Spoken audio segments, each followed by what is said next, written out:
अस्सलाम वालेकुम। मेरा नाम डॉक्टर मशहूद है और कुछ लोग हमसे इंटरमिटेंट फास्टिंग के बारे में पूछना चाह रहे थे। तो आज हम मुख्तसरन इंटरमिटेंट फास्टिंग के बारे में बात करेंगे। इसके बारे में डिटेल वीडियो जो है वो इंशाल्लाह बाद में हम लाएंगे। इंटरमिटेंट फास्टिंग के नाम से ही पता चलता है कि इंटरमिटेंट यानी कि रोज़ा रखना है थोड़े थोड़े वक्फे के साथ। अब इसकी मुख्तलिफ़ किस्में हैं कि अगर आप एक दिन छोड़ के फास्टिंग करते हैं या दिन का 2/3 हिस्सा फास्टिंग करते हैं, 1/3 जो है वो आप खाना खाते हैं। कुछ मुख्तलिफ़ इकसाम है इसकी और सब जो है वो वेट लूज़ में काफ़ी इफ़ेक्टिव है। इसका इफ़ेक्ट आने में कम से कम 6 हफ्ते लगते हैं। तो रमज़ान के अंदर भी अगर आप इसकी प्रैक्टिस शुरू करते हैं तो बहुत अच्छी बात है, और उसके बाद भी लेकिन आपको जारी रखना पड़ेगा। इसलिए अच्छी बात ये होती है कि आप शाबान के रोज़े रखना शुरू करें और फिर रमज़ान के रोज़े रखें और फिर शवाल के भी सुन्नत रोज़े जो हैं वो भी रखें साथ। और इसके अलावा कुछ रोज़े आप मज़ीद ऐड कर सकते हैं या उसके बाद फिर आप अल्टरनेट डे पे रोज़े रख सकते हैं। अब हमें फ़ास्टिंग में और स्टारवेशन में फ़र्क जानने की ज़रूरत है। फ़ास्टिंग है कि आप हेल्दी इंटरवल के लिए कुछ इतने फासले के लिए वक्त के कि आपकी बॉडी जो है उसको कोई डैमेज ना हो, उस दौरान आप खाना पीना छोड़ देते हैं।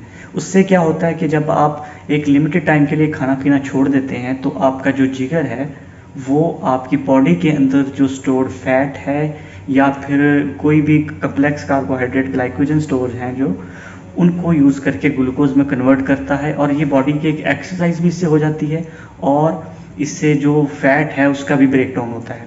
लेकिन ये जानने की ज़रूरत है कि इंटरमिटेंट फास्टिंग आप सिर्फ तब कर सकते हैं अगर आपका जो लिवर है वो बिल्कुल हेल्दी हो। अगर आपका लिवर डैमेज है due to any reason, for example hepatitis B C की वजह से, या इस वक्त आपको एक्यूट हेपेटाइटिस ए या ई चल रहा है, ऐसी कोई भी सिचुएशन है तो उसमें आप इंटरमिटेंट फास्टिंग नहीं कर सकते। इंसुलिन की कोई डिजीज़, आपको डायबिटीज़ है या पैदा करने वाले सेल्स होते हैं उसका कार्सिनोमा होता है जिससे बहुत ज़्यादा इंसुलिन पैदा होती है बॉडी के अंदर, और ऐसी दीगर बीमारियां जिनके अंदर जिस्म जो है वो खुद से अपना ग्लूकोज लेवल जो है वो मेंटेन नहीं कर पाता, तो इन सूरतों में आप इंटरमिटेंट फास्टिंग को वेट लूज़ के लिए इस्तेमाल नहीं कर सकते। इनमें आपको दूसरे तरीक़ों से एक्सरसाइजेज से और डाइट मॉडिफिकेशन को ही चूज़ करना पड़ेगा। लेकिन अगर आपका लिवर बिल्कुल हेल्दी है, क्योंकि लिवर ने ही फ़ैट को और कम्प्लेक्स कार्बोहाइड्रेट्स को ग्लूकोज में तब्दील करना है, उससे फिर जो फैट्स की और कम्प्लेक्स कार्बोहाइड्रेट्स की ब्रेक डाउन होती है। लेकिन अगर आपका लिवर जो है वो बिल्कुल हेल्दी है तो फिर आप इंटरमिटेंट फास्टिंग कर सकते हैं, इसका आपको कोई भी रिस्क नहीं है। दूसरी चीज़ थी स्टारवेशन। स्टारवेशन अगर आप उसे कहते हैं अगर आप इतने लंबे अरसे के लिए भूखे रहते हैं कि आपकी बॉडी को उससे डैमेज होना शुरू हो जाता है, वो स्टारवेशन होती है। तो ब्रेकडाउन है, मसल्स की भी ब्रेकडाउन शुरू हो जाती है, क्योंकि सबसे पहले जो हमारे पास ग्लूकोज होता है खून के अंदर वो इस्तेमाल होना शुरू होता है, सेल्स जो है हमारे इस्तेमाल करते हैं। उसके बाद ग्लाइकोजन जो हमारा स्टोर होता है जिगर के अंदर वो इस्तेमाल होना शुरू होता है। आमतौर पर फास्टिंग के अंदर यही इस्तेमाल होता है या कुछ हद तक फ़ैट की ब्रेकडाउन होती है। लेकिन जो बहुत लंबे अरसे के लिए फास्टिंग होती है 24 आवर्स से अबव या 48 आवर्स से अबव, फिर वो स्टारवेशन में चली जाती है, जिसे फाके भी कहते हैं। तो फाके जो हैं वो स्टारवेशन में आते हैं। जो फास्टिंग है, जो रोज़े हैं वो स्टारवेशन में नहीं आते, और इनका जो साइड इफ़ेक्ट्स जो आप स्टारवेशन के सुनते हैं वो इसमें शामिल नहीं हैं इंटरमिटेंट फास्टिंग में। सबसे अच्छा इफ़ेक्ट अचीव होता है अगर आप अपनी डाइट मॉडिफिकेशन भी करते हैं, साथ इंटरमिटेंट फास्टिंग करते हैं, और इसके अलावा आप थोड़ी बहुत रेगुलर जॉगिंग जो या ब्रिस्क वॉकिंग होती है उसको जारी रखते हैं। ये एक बेस्ट जो है वो मॉडरेट यानी आपको आसान लेवल की एक यानी कि समझ लें कि तरीका है वेट लूज़ करने का। लेकिन अगर आप एडवांस लेवल पे जाना चाहते हैं तो उसके लिए फिर आपको हैवी एक्सरसाइज की ज़रूरत है, सीवियर डाइट मॉडिफिकेशन की ज़रूरत है कि आपको बिल्कुल शुगर आउट करनी पड़ेगी आपकी डाइट से, फैट्स आउट करने पड़ेंगे, गुड फैट्स इंक्रीज़ करने पड़ेंगे, कम्प्लेक्स कार्बोहाइड्रेट यूज़ करें, फाइबर ज़्यादा इस्तेमाल करें, और लीन प्रोटीन लीन मीट जो है वो ज़्यादा इस्तेमाल करें, एग ज़्यादा इस्तेमाल करें, तो ये वेट लॉस में आपको हेल्प करेंगे। इसके अलावा स्ट्रेस बहुत बड़ा फैक्टर है जो हम इग्नोर करते हैं अपने वेट के बारे में। हमारी अक्सर 8 आवर्स की जो पीसफुल स्लीप है वो अक्सर लोगों की पूरी नहीं होती। तो उससे क्या होता है कि बॉडी के ऊपर एक स्ट्रेस पैदा होता है, जिससे कॉर्टिसोल लेवल्स आपके ज़्यादा होते हैं। कॉर्टिसोल लेवल जो है वो सेंट्रल ओबेसिटी करवाते हैं, क्योंकि अक्सर लोग जो मोटापे का शिकार हैं उनके अंदर हमने देखा है कि उनके अंदर सेंट्रल ओबेसिटी ही है ज़्यादातर लोगों में, क्योंकि जो उनकी लिम्स हैं, बाजू हैं, टांगे हैं, उनके ऊपर फैट डिपोजिशन इतनी ज़्यादा नहीं होती। लेकिन जो उनका सेंट्रल ट्रंक है, यानी कि जो चेस्ट और एब्डोमेन है, हिप है, ये इस एरिया में सिर्फ फैट होता है। तो ये सेंट्रल ओबेसिटी है और इसमें स्ट्रेस का भी बहुत ज़्यादा रोल है। स्ट्रेस लेवल आपका जितना ज़्यादा होगा उतनी ज़्यादा आपको ओबेसिटी के रिस्क बढ़ेगा आपका। तो इसके लिए मेडिटेशंस करें, नमाज के अंदर भी एक मेडिटेशन की फॉर्म है। तो जितना आप स्ट्रेस लेवल को अपना डाउन करें उतना अच्छा है। पीसफुल स्लीप आपकी मस्ट है। अगर आप अपनी स्लीप का ख्याल नहीं रखते तो आप जितनी मर्ज़ी कोशिशें कर लें, आप अपना हेल्दी वेट गेन नहीं कर सकते।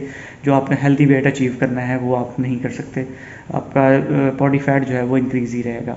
इसके अलावा अगर आप इंटरमिटेंट फास्टिंग करते भी हैं तो उसके अंदर भी आप ओवर ईटिंग से गुरेज करें। अगर आप ओवर ईटिंग करेंगे इंटरमिटेंट फास्टिंग में तो इंटरमिटेंट फास्टिंग का जो मेन इफेक्ट है वो आपको अचीव नहीं होगा। इसके अलावा जब आप इसके फास्टिंग के अंदर सहरी या अफ्तारी का जिस तरह करते हैं तो उसमें अगर आप पानी का फ़ौरन इस्तेमाल खाने से पहले या खाने के फ़ौरन बाद करेंगे तो उससे एब्डोमिनल डिस्टेंशन होती है, पेट फूलता है और बदहज़मी होती है।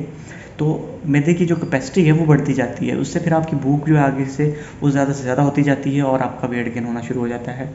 तो इंडाइजेशन को रोकें। पानी जो है वो अगर पीना है आपने तो खाने से कम आधा घंटा पहले पिएँ। उसके बाद आधे घंटे की ब्रेक के बाद आप खाना खाएं और खाना खाने के 1.5 घंटा बाद तक आपने पानी बिल्कुल भी इस्तेमाल ना करें, क्योंकि इसके बाद और इससे पहले अगर आप ये पानी इस्तेमाल करते हैं इस दौरान तो जो मैदे के अंदर जो तेज़ाब है वो डाइल्यूट हो जाता है और जो एंजाइम्स होते हैं हमारे जो खाने को ब्रेक डाउन करते हैं, तोड़ते हैं, वो डाइल्यूट हो जाते हैं। तो उससे फिर डाइजेशन पूरी नहीं होती, आपकी बॉडी को न्यूट्रिएंट्स पूरे नहीं मिलते। न्यूट्रिएंट्स की कमी की वजह से, विटामिन्स हैं जिनकी कमी की वजह से भी आपको एबनॉर्मल वेट गेन हो सकता है आपको। इसके अलावा बहुत सी मेडिसिन लोग ट्राई करते हैं ओबेसिटी के लिए। तो ऐसी कोई भी एलोपैथिक मेडिसिन जो है वो ओवर द काउंटर आप इस्तेमाल नहीं कर सकते। सारी की सारी जो एलोपैथिक मेडिसिन हैं वो ऑन प्रिस्क्रिप्शन हैं फॉर ओबेसिटी। और सबसे ज़्यादा आजकल जो एक क्वैकरी चल रही है वो ऑर्लिस्टेट के बारे में है। ऑर्लिस्टेट जो है ये जो है अंतड़ियाँ हैं इसके अंदर चिकनाई की जो एब्जॉर्प्शन है उसको रोकती है। तो लोग इसको बहुत ज़्यादा यूज़ कर रहे हैं अपना वेट लूज़ करने के लिए। तो ठीक है, इससे आपकी जो फैट एब्जॉर्प्शन है वो तो कम हो जाती है, लेकिन आपको पता है कि विटामिन ए, डी, ई, के ये सारे जो हैं ये फैट सॉल्युबल विटामिन्स हैं। अगर आप ऑर्लिस्टेट इस्तेमाल करते हैं लंबे अरसे के लिए और तो आपका फैट तो अब्जॉर्ब नहीं हो रहा, लेकिन साथ ही विटामिन्स भी अब्जॉर्ब। इन विटामिन्स की जो कमी है, विटामिन ए, विटामिन डी, जो ये विटामिन ए जो है वो आई के लिए और स्किन के लिए बहुत अच्छा है। ई जो है वो ब्रेन फंक्शन, स्किन फंक्शन के लिए अच्छा है। इसके अलावा डी आपकी बोन्स और ब्रेन फंक्शन के लिए है और के जो है ये ब्लड क्लॉटिंग और डिफरेंट बॉडी फंक्शंस के लिए है। तो ये सारे विटामिन्स की कमी होने से आपको ये डिजीज़ हो सकती हैं। तो ऑर्लिस्टेट विदाउट प्रिस्क्रिप्शन और वो भी लंबे अरसे के लिए इस्तेमाल हरगिज़ मत करें। ये थी हमारी आज की वीडियो। मज़ीद ऐसी इन्फॉर्मेटिव वीडियोज़ के लिए हमारे चैनल को सब्सक्राइब करें, इस वीडियो को लाइक करें, अपने दोस्तों के साथ शेयर करें। हमें अपनी दुआ में याद रखिएगा। अल्लाह हाफिज़।